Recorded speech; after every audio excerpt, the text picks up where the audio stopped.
मेरे प्यारे नबी की प्यारे दीवानों, आपने मिस्र का नाम सुना होगा। मिस्र में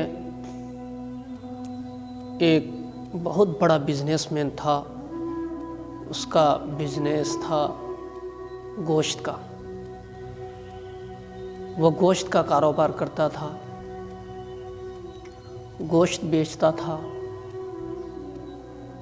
और उसका कारखाना मिस्र ही में था। फैक्ट्री, उस फैक्ट्री में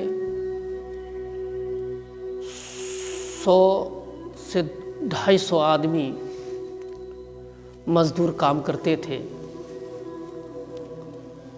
और सारे मजदूरों का उस कारखाना में गोश्त काटना और बेचना होता था। और बिजनेसमैन वो आदमी कुर्सी पे बैठा रहता था। इत्तेफाक से वो बिजनेसमैन बीमार पड़ गया।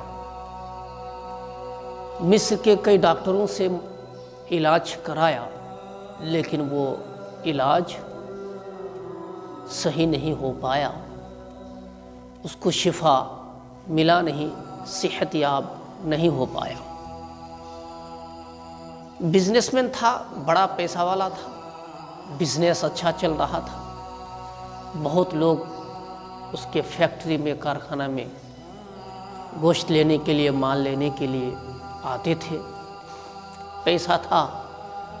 मिस्र के डॉक्टरों से इलाज नहीं हो पाया तो वो इंग्लैंड का दौरा किया, अमेरिका का दौरा किया,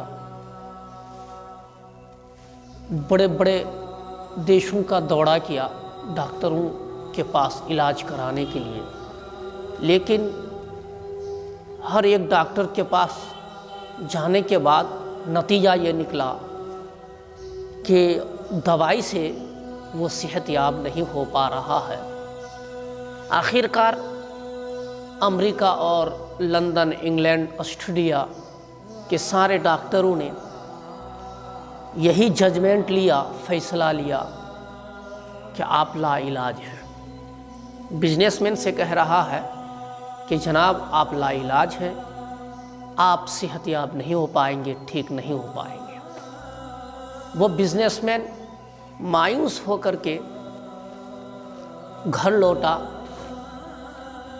और फैक्ट्री के एक कोना में कुर्सी पर बैठकर सोचता रहा कि अब मैं चंद दिन का मेहमान हूँ, अब मेरा क्या होगा, अब मेरा क्या हाल होगा। इसी दौरान और इसी अथना में एक औरत आ जाती है और उस आदमी की नज़र उस औरत पर पड़ती है। वो औरत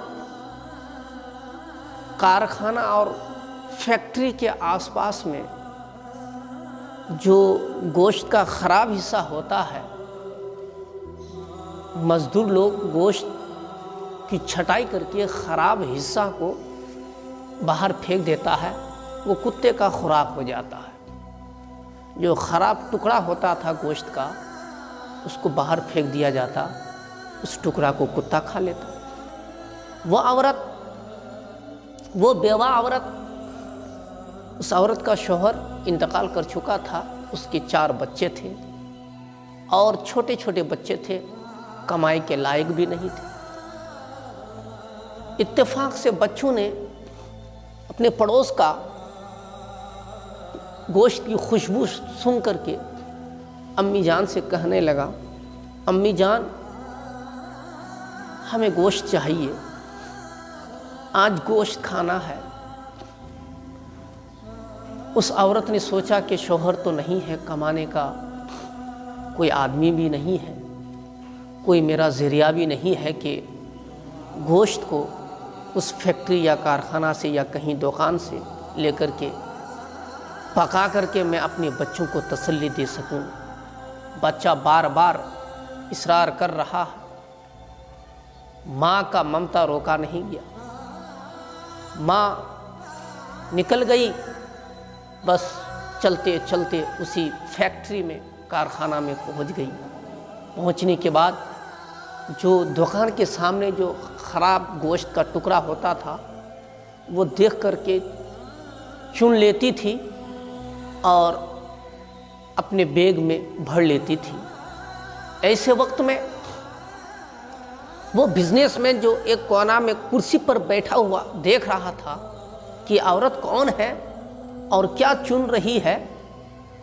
फौरन वो बिजनेसमैन उस औरत को बुलाता है और सवाल करता है कि क्या बात है, क्या बात है बेटी कि तुम गोश्त का खराब हिस्सा चुन रही हो, मामला क्या है?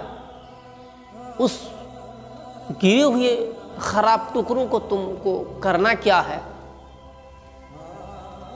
इतना ही कहना था, वो औरत की आंखों से आंसू बहना शुरू हो गया। औरत जवाब देती है, मैं बेवा हूं, मेरा शौहर नहीं है, मेरे 4 बच्चे हैं, पड़ोस का घर है, गोश्त बन रहा है, खुशबुयां आ रही है, बच्चे अपने आप को कंट्रोल नहीं कर पा रहे हैं। बच्चों ने आज मुझसे सवाल किया कि आज गोश्त चाहिए, गोश्त पकाना है।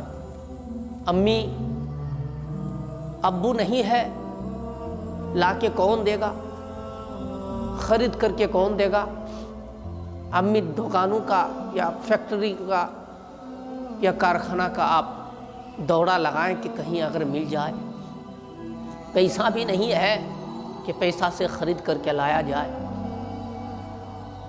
और मज़ीद ये कह रही है कि मेरे कमाने का कोई ज़रिया भी नहीं है, लेकिन मैं अपने बच्चों को कैसे तसल्ली दे सकूं?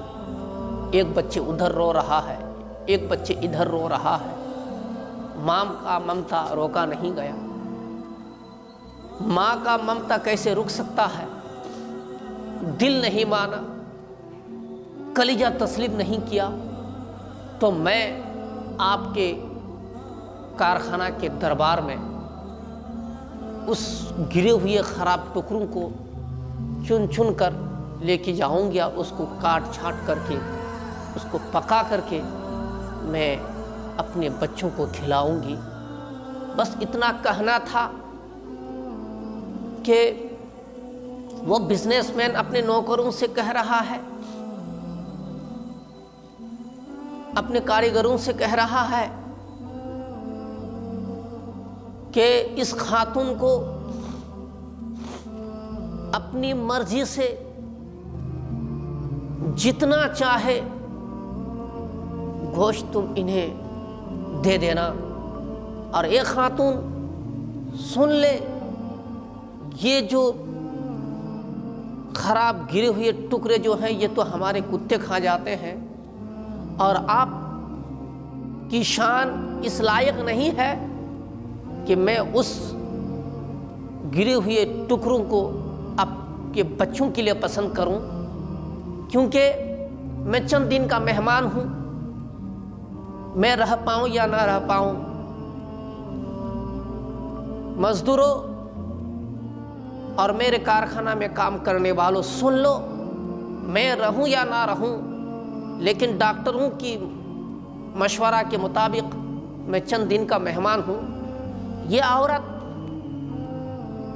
जब तक आती रहेगी और जितना चाहेगी तुम लोग उतना ही उनको गोश्त देते रहना, इनको वापस मत करना, इनको रिटर्न मत करना। इनका शौहर नहीं है, ये बेवा औरत है, इनके 4 बच्चे हैं। ये अपने बच्चों के लिए या अपने बच्चों के तसल्ली के लिए जितना चाहे अपने हिसाब से उनको दे देना। बस औरत एक दिन आ जाती है और फिर अपनी मर्जी से और अपनी ज़रूरत के मुताबिक अपने बच्चों के लिए वो उस बिजनेसमैन के कारखाना से, फैक्ट्री से गोश्त लेके जाती है। और जब वो औरत आ गई और गोश्त उसको मिल चुका, अब वो औरत गोश्त ले जा करके पका रही है। पकाने के बाद बच्चों को बैठा करके खिला रही है। बच्चे शिकमशेर हो करके अब दुआएं दे रहे हैं, या अल्लाह जिसने भी मेरी माँ को हम लोगों के लिए